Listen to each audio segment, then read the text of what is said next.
सुबह के 11 बज रहे थे। कमरे में हल्की सी रोशनी पर्दों के बीच से छनकर आ रही थी। बाहर आंगन में चिड़ियों की चहचहाहट और रसोई से चाय और पराठों की खुशबू फैल रही थी। हमेशा की तरह शमीम बेगम अपने खास सोफे पर टेक लगाए बैठी थीं। उनके चेहरे पर कठोरता और आंखों में वही सख्त नज़र थी जिससे घर के सभी लोग सहमे रहते थे। उनके पास ही समर खान सफ़ेद कुर्ता पायजामा पहने गंभीर चेहरे के साथ चुपचाप अपनी दादी की बातें सुन रहा था। कुछ ही देर बाद दरवाज़ा धीरे से खुला और हूरिया दबे कदमों से भीतर आई। उसकी निगाहें झुकी हुई थीं और हाथों की उंगलियां आपस में फंसी हुई थीं। कमरे का बोझिल सन्नाटा और गहरा गया।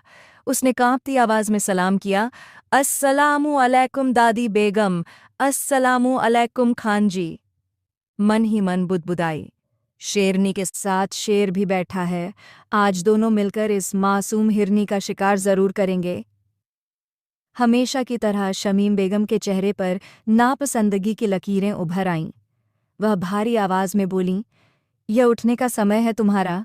सुबह के 11 बज रहे हैं। हमारे खानदान की बेटियां सूरज निकलने से पहले उठ जाती हैं।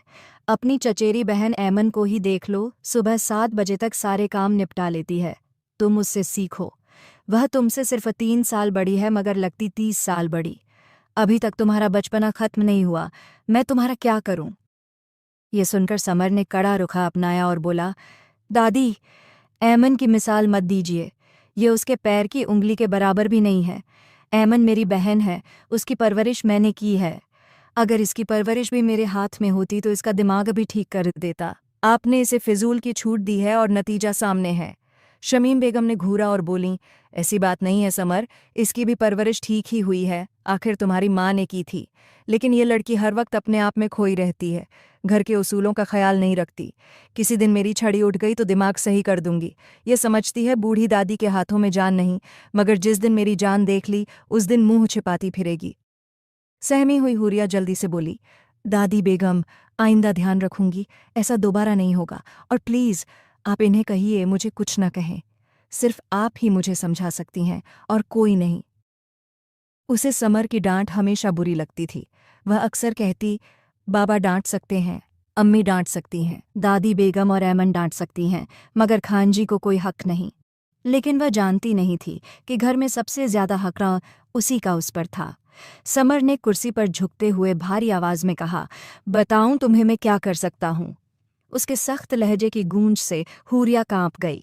वह पीछे हटी और घबराकर बोली, माफ कर दीजिए दादी बेगम, अब सच कह रही हूं। कल रात देर से सोई थी, इसलिए सुबह देर से उठी। कल मेरा टेस्ट है कॉलेज में, उसी की तैयारी कर रही थी। यकीन न हो तो ऐमन से पूछ लीजिए, मैं झूठ नहीं बोल रही। और मैं झूठ पसंद भी नहीं करती। झूठ बोलने वालों को अल्लाह पसंद नहीं करता। यह सुनकर शमीम बेगम ने ताना कसा, हाँ, तुम्हारी माँ भी ऐसे ही बहाने बनाती थी। खुद तो दुनिया से चली गई और तुम्हें हमारे सिर पर छोड़ गई। हमेशा की तरह इस ताने पर हूरिया का सिर झुक गया। आंखों में आंसू भर आए, होंठ कांप रहे थे, पर वह कुछ न कह सकी। कमरे में कुछ पल के लिए सन्नाटा छा गया। समर के चेहरे पर गुस्से की झलक साफ थी। उसने सख्त नज़रों से दादी की तरफ देखा और इशारे से उन्हें चुप कराया।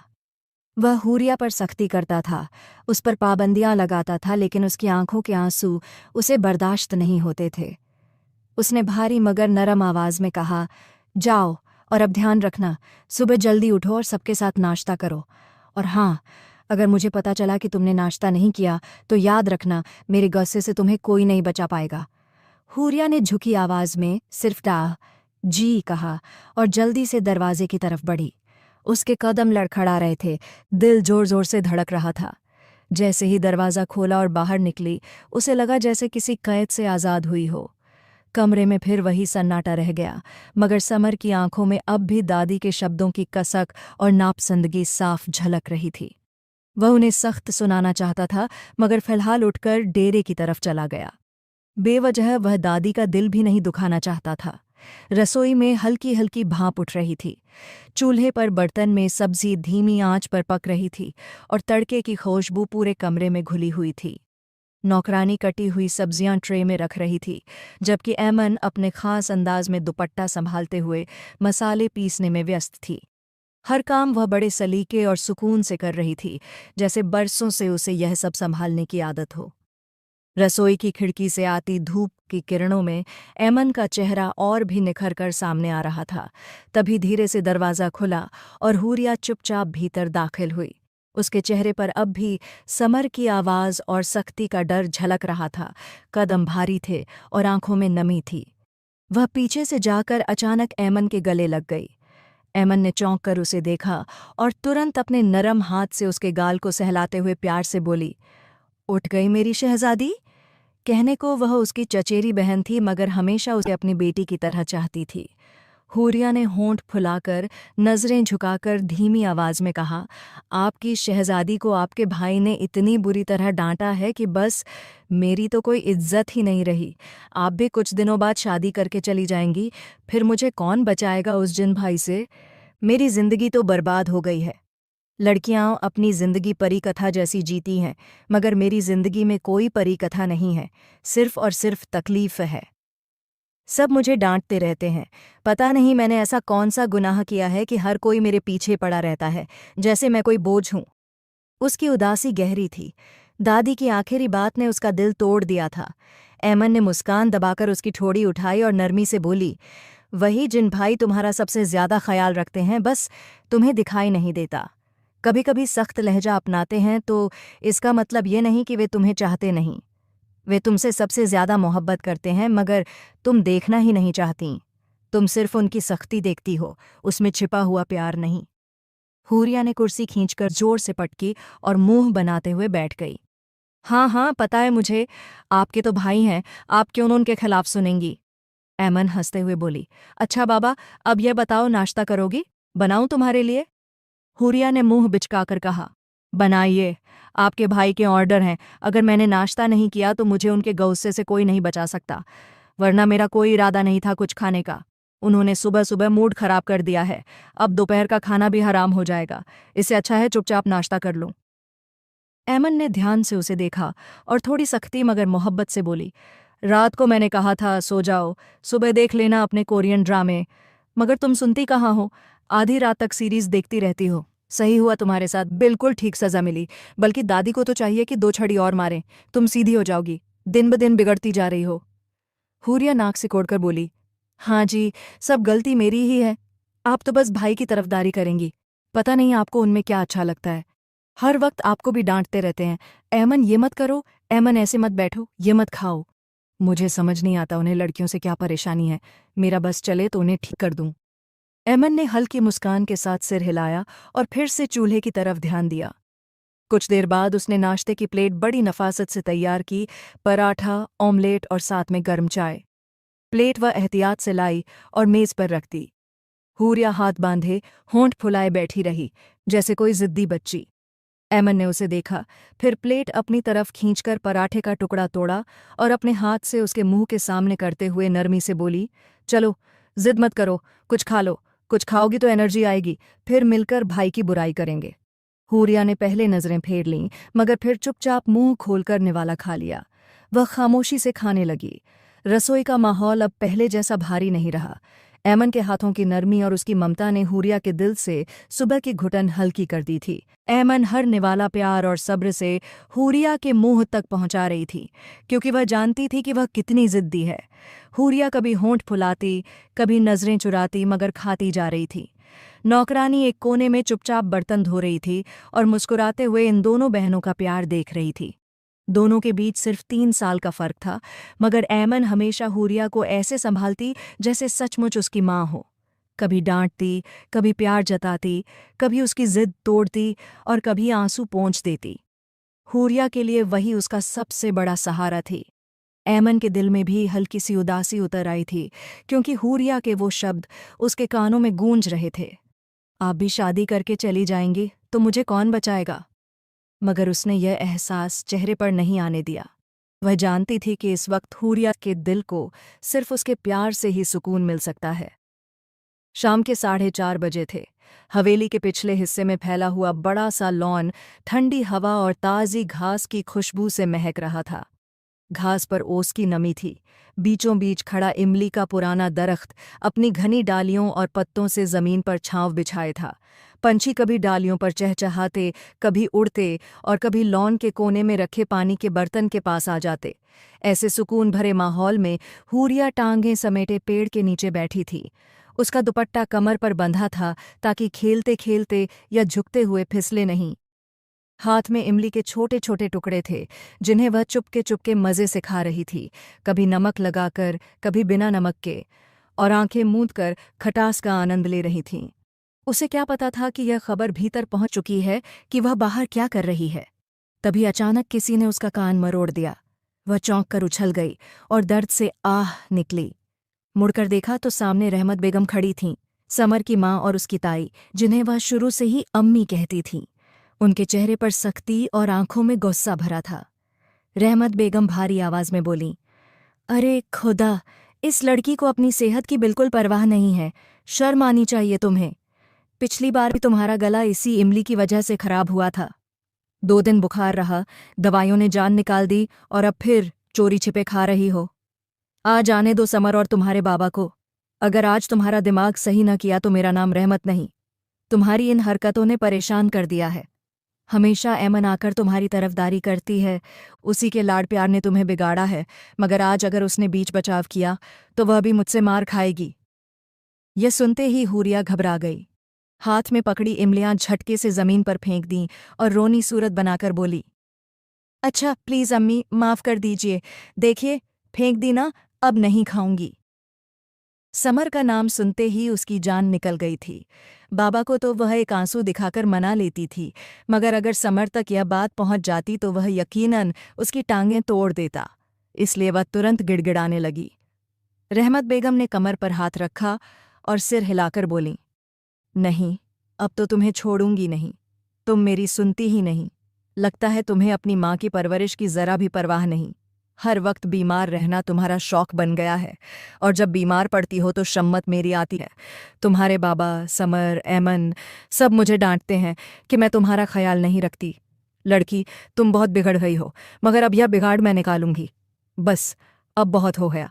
तुम्हारी ये हरकतें बिल्कुल बर्दाश्त नहीं होंगी। यह कहकर उन्होंने हूरिया का हाथ पकड़ा और बोलीं, चलो अभी अंदर, और जाकर सीधे अपने कमरे में किताबों पर ध्यान लगाओ, वरना तुम्हारा हाल बुरा कर दूंगी। हूरिया की आंखों में आंसू भर आए और वह रोते हुए बोली, प्लीज़, आप खान जी को मत बताइएगा। आपको पता है ना खान जी कितना गुस्सा करते हैं। और बाबा को भी मत बताइएगा, वे तो बिल्कुल बर्दाश्त नहीं करेंगे। प्लीज़ अम्मी। नहीं बताइए, मैं वादा करती हूँ आगे कभी नहीं खाऊंगी। बस आज माफ़ कर दीजिए। पता नहीं क्यों मेरा हाथ बार बार इमली तक चला जाता है। बहुत कोशिश करती हूँ खुद को रोकने की, मगर आदत से मजबूर हो जाती हूँ। लेकिन अब पक्का वादा है, ऐसा नहीं होगा। प्लीज़, आखिरी बार माफ़ कर दीजिए। वह हमेशा इसी तरह मनाती थी, मगर आखिरकार फिर वही हरकतें दोहरा देती। रहमत बेगम ने गौस्से में हाथ झटका और तेज़ आवाज़ में बोली, खाओ मेरी कसम। हूरिया ने नाक सिकोड़कर मुंह बनाया और बोली, नहीं, मैं आपकी कसम नहीं खाऊंगी। मेरा कब दीन ईमान बदल जाए कुछ पता थोड़ी है। आप रोज़ कसम खिलाती रहती हैं। एक दिन कुछ हो गया तो मेरा क्या होगा। ये वह जल्दबाजी में उल्टा बोल गई थी। रहमत बेगम ने आंखें तंग कर उसे सख्त नज़रों से घूरा। हूरिया ने तुरंत होंठ सिकोड़ लिए और रूठते हुए बोली, अच्छा ठीक है, आपकी कसम, अब नहीं खाऊंगी। लेकिन प्लीज़ किसी को मत बताइएगा। मैं वादा करती हूँ अब यह गलती दोबारा नहीं करूँगी। प्लीज़ मान जाइए, आप जानती हैं ना खान जी बहुत गुस्सा करते हैं। रहमत बेगम ने उंगली हिलाकर कहा, यह आखिरी बार है, वरना मुझसे ही मार खाओगी, याद रखना। हुरिया ने जल्दी से सिर हिलाया और मासूमियत से बोली, जी जी अम्मी, मार लेना आप, लेकिन अभी किसी को मत बताइए। यह कहते ही वह अपना दुपट्टा संभालते हुए तेजी से अंदर भाग गई। उसके दुपट्टे का पल्लू हवा में लहरा रहा था। पीछे रहमत बेगम खड़ी रह गईं। उन्होंने माथे पर हाथ मारा और बुदबुदाईं, हे खुदा, इस लड़की को अक्ल दे, कभी तो समझ जाए। लॉन की हरी भरी फिजा में फिर से पंछियों की आवाज़ें गूंजने लगीं, मगर अब भी पेड़ के नीचे गिरी इमलियां उस मंजर की गवाही दे रही थीं। समय धीरे धीरे बीतता जा रहा था। लाउंज में गहरी खामोशी छाई हुई थी। दोपहर की तपिश, बाहर की तेज धूप और अंदर पंखे की लगातार घरघराहट माहौल को सुस्त बना रही थी। बड़ी खिड़कियों पर पर्दे खिंचे हुए थे, पर फिर भी हल्की रोशनी की किरणें भीतर झांक रही थीं। सोफे के एक कोने पर हुरिया बैठी थी। उसके सामने खुली कॉपी रखी थी और वह पूरी तल्लीनता से फिजिक्स का एक मुश्किल सवाल हल करने में लगी हुई थी। उसकी भौहें तनी हुई थीं और वह बार बार पेंसिल की नोक दांतों से काट रही थी। दिमाग बिल्कुल काम नहीं कर रहा था। फिजिक्स में तो केवल समर ही अच्छा था। अगर एमन अच्छी होती तो वह उससे मदद ले लेती, मगर समर से मदद मांगने का ख्याल भी उसे डराता था। कुछ ही पल बाद एमन लाउंज में दाखिल हुई। उसकी पेशानी पसीने से भीगी हुई थी और वह बार बार दुपट्टे से चेहरा पोंछ रही थी। हुरिया के पास आकर थके हुए लहजे में बोली, लाडो, बहुत गर्मी हो रही है, जान निकल गई इस गर्मी ने। मेरा बस चले तो किचन में भी ऐसी लगवा दूं, लेकिन बेवजह की रस्में हैं यहाँ। हुरिया ने चौंक कर सिर उठाया और हल्की नाराज़ी से बोली, तो आप इतना काम ही क्यों करती हैं किचन में? खान जी ने इतने नौकर रखे हैं हवेली में, फिर आप क्यों खुद को चूल्हे में झोंकती हैं? कभी मुझे देखा है किचन में जाते हुए? मैं तो हमेशा अपनी स्किन का ख्याल रखती हूँ। एक आप हैं कि शादी को सिर्फ 6 महीने बचे हैं और कोई परवाह नहीं है आपको। एमन ने हल्की मुस्कान के साथ सिर हिलाया और नरम आवाज में बोली, तुम्हें तो शौक ही नहीं है, और वैसे भी तुम करोगी भी क्या? सारी जिंदगी तुम्हें यहीं रहना है। अम्मी हैं, दादो हैं, बुआ जी हैं, सब तुम्हारा ख्याल रख सकते हैं, लेकिन मैं तो पराए घर जाऊंगी ना। मेरा ये सब सीखना ज़रूरी है। हुरिया ने हैरानी से पलकें झपकाईं और ऊंची आवाज में बोली, क्यों भला? मैं क्यों यहीं रहूंगी? मैं भी तो पराए घर जाऊंगी। अभी 18 की हूँ, 2 साल बाद 20 की हो जाऊंगी, फिर मेरी भी शादी हो जाएगी। मेरे लिए भी अच्छा सा रिश्ता आएगा। फालतू में आप कह रही हैं कि सारी जिंदगी मैं यहीं रहूंगी। वह जरा रुकी, फिर हंसी दबाते हुए बोली, अगर सारी जिंदगी यहीं रही तो पूरा घर पागल हो जाएगा और फिर खान जी और उनकी बीवी मुझे गंजा कर देंगे। अपनी बात पर वह खुद ही जोर से हंस पड़ी। एमन भी उसकी बात सुनकर हंसे बिना न रह सकी, मगर दिल ही दिल में उसने सोचा, काश यह मासूम जानती कि घर वाले उसकी शादी समर से कई साल पहले ही तय कर चुके हैं। लेकिन यह राजा अभी खोलना मुमकिन नहीं था, क्योंकि सब जानते थे कि हुरिया कितनी जिद्दी है। कोई भी उसे जिद पर नहीं लाना चाहता था। हुरिया ने कॉपी बंद की और जिद्दी लहजे में बोली, चलो हम दोनों खान जी के कमरे में चलते हैं। अभी तो वह है नहीं, थोड़ी देर कमर सीधी कर लेंगे। वहाँ एसी भी है। मुझे तो इतनी जलन होती है उनके कमरे से, हमारे कमरे बस औसत और उनका कमरा इतना शानदार। एमन ने तुरंत मना किया और गंभीरता से बोली, नहीं नहीं, रहने दो। भाई को पसंद नहीं कि उनके कमरे में कोई जाए।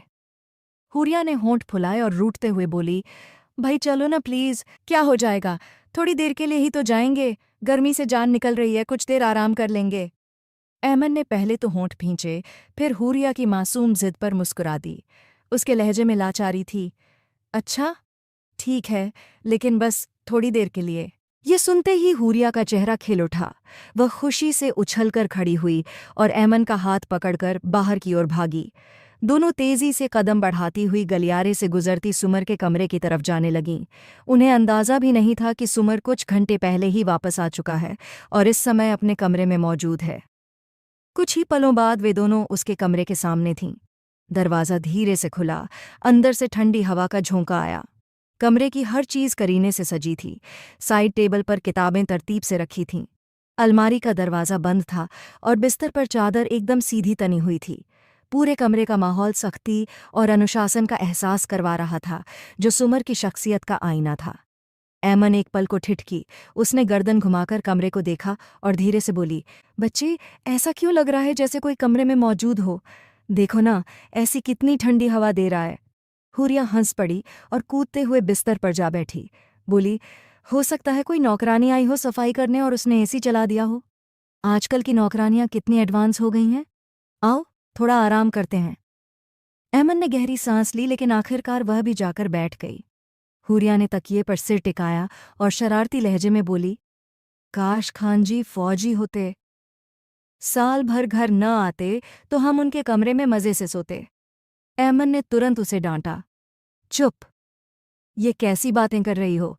अगर भाई को पता चला तो आफत आ जाएगी। वह हर बात को गंभीरता से लेते हैं। मगर हुरिया हंसी नहीं रोक पाई। उसने हसरत भरे लहजे में कहा, सच एमन, अगर ऐसा होता तो मैं उनके कमरे पर कब्जा कर लेती। यहाँ अपनी बारबी टेबल और कुर्सी रखती, पूरा मेकअप बॉक्स यहीं जमाती, और ये बिस्तर, ये तो गुलाबी होता। कितना मज़ा आता। तुम उस तरफ सोती, मैं इस तरफ। ऐमन ने सिर हिलाकर इनकार किया, लेकिन उसकी हंसी छुपाए नहीं छुपी। दोनों बहनें अपनी ही दुनिया में गुम थीं, यह जाने बिना कि सुमर सचमुच कमरे में मौजूद है। वह वॉशरूम में खड़ा शेव करते हुए उनकी हर बात सुन रहा था। बाहर की ठंडक एसी से नहीं बल्कि उसके पहले के इंतजाम से थी। कोई नौकरानी कमरे में नहीं आई थी।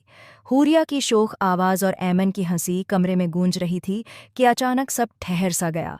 वॉशरूम का दरवाज़ा खुला, भाप की एक हल्की लहर बाहर आई और फिर सुमर नजर आया। वह शर्टलेस था, चेहरा तौलिए से पोंछता हुआ। ऐमन का रंग उड़ गया। उसने पल भर भी रुके बिना कमरे से बाहर भाग जाना ही बेहतर समझा। हूरिया का दिल जैसे गले में अटक गया। वह सन्न सी बिस्तर पर बैठी रह गई। उसके चेहरे पर शर्म, डर और हैरानी एक साथ उतर आई। सुमर ने कदम रोकते हुए भारी आवाज में कहा, मेरे कमरे में सोने का बहुत शौक है तुम्हें? फिक्र मत करो, आज इंतजाम करता हूं तुम्हारा। यह कहकर उसने गीला तौलिया जोर से हूरिया की तरफ फेंका, जो उसके चेहरे पर आ लगा। ठंडी बूंदों की नमी उसके गालों पर बिखर गई। उसका दिल जोरों से धड़कने लगा, कदम जैसे जमीन में गड़ गए। हिम्मत न हुई कुछ कहने की। सुमर बिना समय गंवाए बाहर निकल गया, लेकिन उसकी मौजूदगी की धड़कन कमरे में रह गई। हूरिया ने कांपते हाथों से तौलिया हटाया। आंखें अब भी डरी हुई थीं, सांसें अटकी अटकी चल रही थीं। जैसे ही होश आया, वह झटके से उठी, दुपट्टा संभालते हुए बाहर की ओर भागी। लंबे गलियारे में दौड़ते हुए उसका दिल धक धक कर रहा था और सुमर का जुमला बार बार कानों में गूंज रहा था, आज इंतजाम करता हूं तुम्हारा। यह वाक्य न जाने क्यों उसके भीतर अजीब सी हलचल पैदा कर रहा था। समय धीरे धीरे बीतता रहा। रात के वक़्त हवेली के बड़े कमरे में, जो शमीम बेगम का खास बैठक खाना था, एक महफिल सी सजी हुई थी। झूमर की हल्की रोशनी में कमरा जगमगा रहा था। दीवारों पर पुराने अंदाज के शीशे और लकड़ी के नक्काशीदार फ्रेम झिलमिला रहे थे। कमरे के बीचों बीच भारी सोफे सलीके से रखे थे और सब लोग अपनी अपनी जगह पर बैठे थे।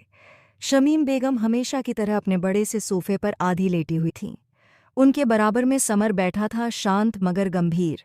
एक ओर रहमत बेगम और सुहेल साहब मौजूद थे, दोनों चुप और समर की बात सुनने के लिए तैयार। दूसरी ओर ऐमन बैठी थी। थकान के निशान उसके चेहरे पर साफ थे, लेकिन आंखों में जिज्ञासा और घबराहट झलक रही थी। पूरे कमरे में गंभीर माहौल था, मगर एक कुर्सी खाली थी हूरिया की। वह हमेशा की तरह अपने कमरे में कोरियन सीरीज देखने में डूबी हुई थी और इस वक्त किसी को उसकी गैर मौजूदगी ज्यादा महसूस नहीं हो रही थी। समर ने सबकी ओर देखा, गहरी सांस ली और आत्मविश्वास से बोला, आप सबको मैंने इसलिए इकट्ठा किया है कि मुझे एक ज़रूरी बात करनी है। सबकी नज़रें उसकी तरफ उठ गईं।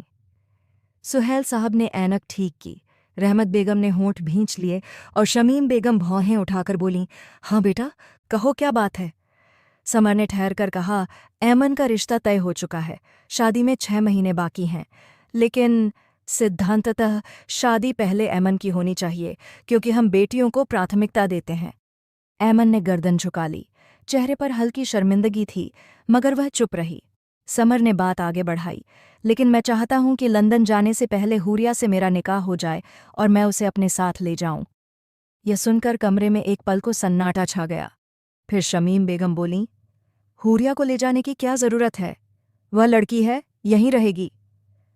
समर ने मजबूत स्वर में कहा, नहीं दादी, जहां मैं रहूंगा वहीं मेरी बीवी रहेगी।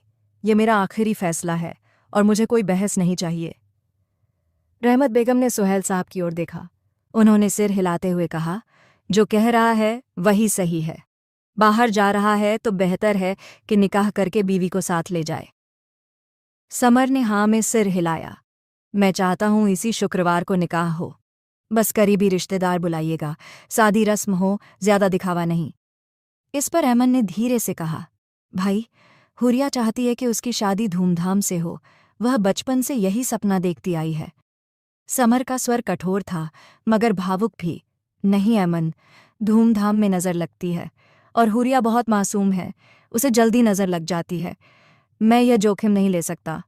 रहमत बेगम और सुहेल साहब दोनों ने सहमति जताई। शमीम बेगम ने भी अपना डंडा ज़मीन पर हल्के से मारते हुए कहा, ठीक है, अगर सब यही चाहते हैं तो इसी शुक्रवार को निकाह कर लो। माहौल एक बार फिर शांत हो गया। सबके दिलों में अलग अलग ख्याल थे। ऐमन ने आंखें झुका लीं, रहमत बेगम ने चैन की सांस ली और सुहेल साहब ने गहरी नज़र से समर को देखा। समर के होंठों पर हल्की मुस्कान थी, उसके दिल में वह सपना साकार होने की खुशी उमड़ रही थी जिसे उसने बचपन से संजोया था। उसी वक़्त हूरिया अपने कमरे में पीली रोशनी के नीचे लेटी मोबाइल में मग्न थी। आसपास उसकी बारबी डॉल्स और मेकअप के डिब्बे बिखरे थे। टीवी पर कोरियन ड्रामा चल रहा था कि अचानक दरवाज़ा खुला और रहमत बेगम ऐमन के साथ अंदर आईं। हूरिया चौंकी, फिर स्क्रीन पर नज़र गड़ा दी। रहमत बेगम कड़े स्वर में बोलीं, लड़की, होश में आओ, उठकर बैठो, बात करनी है। हूरिया ने मोबाइल बंद किया और मासूमियत भरी नज़र से दोनों को देखा। वाह जनाब, आज बड़े लोग मेरे कमरे में आए हैं, बताइए क्या बात है।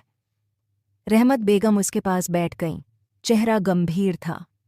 ऐमन भी बगल में बैठी थी। माहौल की इस गंभीरता ने हूरिया को बेचैन कर दिया। रहमत ने उसका हाथ थामा और नरमी से बोली, मुझे अपनी गुड़िया से एक बात करनी है। हूरिया ने हल्की मुस्कान के साथ सिर हिलाया। आप मेरी माँ हैं, आपको इजाज़त की क्या ज़रूरत है। रहमत बेगम ने गहरी सांस ली, उसकी आंखों में देखते हुए कहा, मैंने हमेशा तुम्हें अपनी बेटी माना है और तुमने भी मुझे अपनी माँ, उसी हिसाब से मैंने तुम्हारे लिए एक फ़ैसला लिया है। हूरिया ने भोलेपन से पलकें झपकाईं और आत्मविश्वास से कहा, बिल्कुल माँ, आपने जो भी फैसला लिया है वही मेरा फैसला होगा। यह सुनते ही हूरिया की आंखें खुशी से चमक उठीं। वह लगभग उछलकर बिस्तर पर सीधी बैठ गई और उत्साह से चिल्लाई, सच? बताइए ना, आप मजाक तो नहीं कर रही? सच में मेरी शादी तय हो गई है? ऐमन ने होंठ काटकर नजरें झुका लीं। हूरिया और जोश में बोली, यानी अब मुझे ये केमिस्ट्री, फिजिक्स और इनके फार्मूले नहीं पढ़ने पड़ेंगे? या खुदा, आप तो दुनिया की सबसे अच्छी माँ हैं, थैंक यू सो मच। वह बेतहाशा हंस रही थी, हाथ जोड़कर जैसे दुआएं दे रही हो। फिर अचानक ऐमन की ओर देखकर बोली, देखा, मैं कितनी खुश हूं, अब तो बस दुल्हन बनना बाकी है। ऐमन ने जबरदस्ती मुस्कुराने की कोशिश की, लेकिन उसके होंठों पर मुस्कान पूरी न आ सकी। उसकी आंखों से झलक रहा था कि अगला पल हूरिया के लिए बड़ा झटका बनने वाला है। रहमत बेगम ने बात आगे बढ़ाई, पर एक बात सुन लो, पहले ये तो पूछ लो कि किसके साथ तुम्हारी शादी तय की है। हूरिया ने उनकी बात को हल्के में लिया और बोली, अम्मी, आप जिससे चाहे शादी तय करें, मुझे कोई आपत्ति नहीं, बस शादी होनी चाहिए, मुझे और क्या चाहिए। ऐमन ने गहरी सांस ली और गंभीर लहजे में कहा, हिम्मत रखो, सुन लो अम्मी क्या कह रही हैं। लेकिन हूरिया ने उसकी गंभीरता को मजाक समझकर हंसते हुए कहा, अरे ऐमन, तुम इतनी टेंशन वाली शक्ल क्यों बना रही हो? मुझे तो बस खुशी है कि शादी हो रही है, बाकी किसके साथ, ये आप सबका मसला है, मेरा नहीं। रहमत बेगम और ऐमन एक दूसरे को देखने लगीं। कमरे की फजा अचानक बोझिल हो गई। हूरिया ने चमकती आंखों से दोनों को देखा और उत्साह में बोली, अच्छा तो बताइए, किससे तय की है? लड़का कौन है, क्या करता है, परिवार कौन सा है, नाम क्या है? रहमत बेगम ने ऐमन को देखा और फिर गंभीर आवाज में बोली, तुम लड़के को बचपन से जानती हो, परिवार को भी जानती हो, और वो क्या करता है उससे भी वाकिफ हो।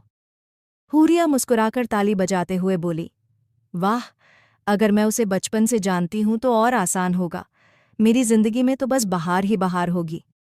रहमत बेगम धीरे से बोली, हाँ, बहार तो जरूर होगी, क्योंकि ससुराल वाले तुमसे बहुत प्यार करते हैं और वो लड़का तुम पर जान देता है। अब हूरिया के चेहरे से धीरे धीरे खुशी गायब होने लगी। उसने गंभीरता से पूछा, अम्मी, साफ साफ बताइए ना, लड़का कौन है, नाम क्या है?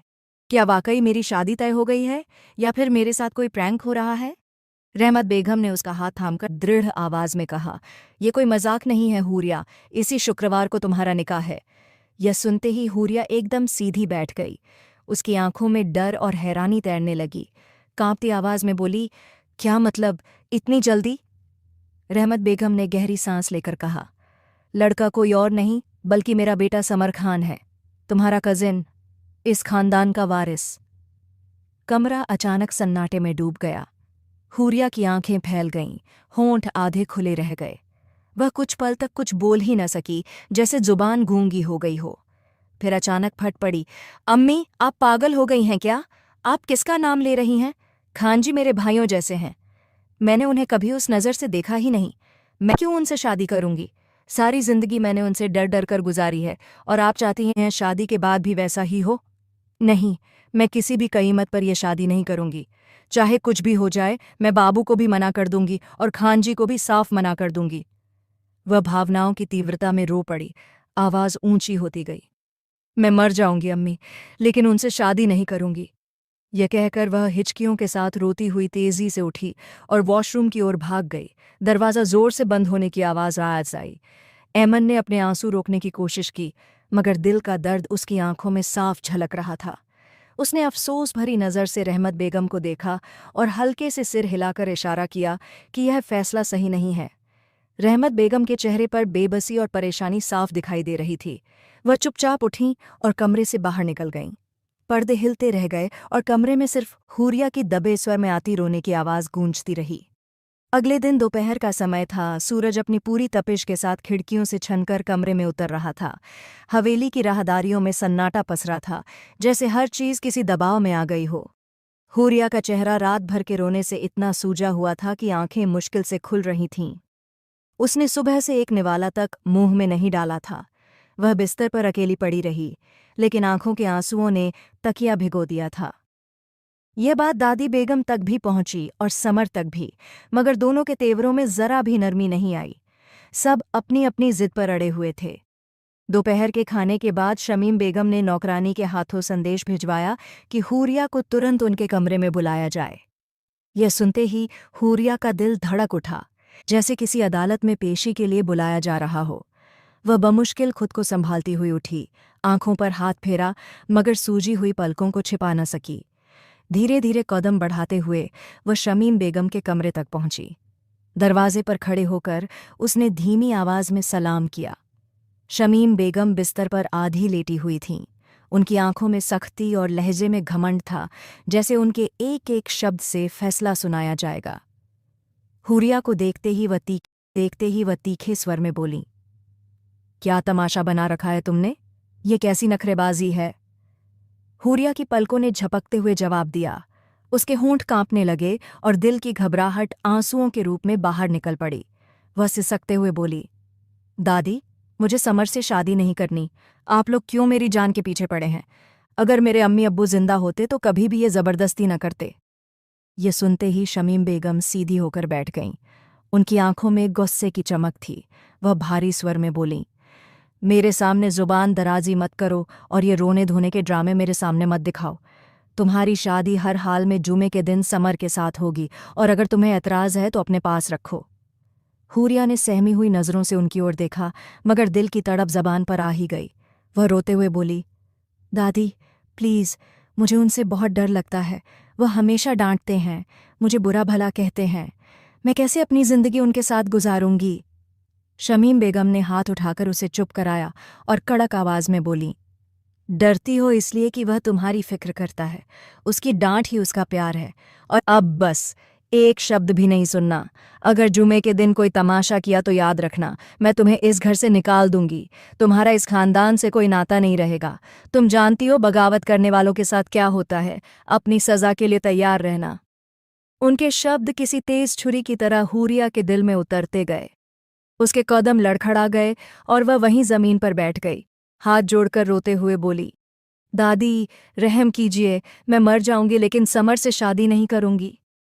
मगर शमीम बेगम के चेहरे पर जरा भी नरमी नहीं आई। वह ठंडे स्वर में बोली, मैंने जो फैसला कर लिया है वह पत्थर पर लकीर है। अब जाओ यहां से। हूरिया ने एक आखिरी बेबस नज़र उनकी ओर डाली। आंसू गालों पर बहते रहे, मगर उसकी फरियाद सुनने वाला कोई न था।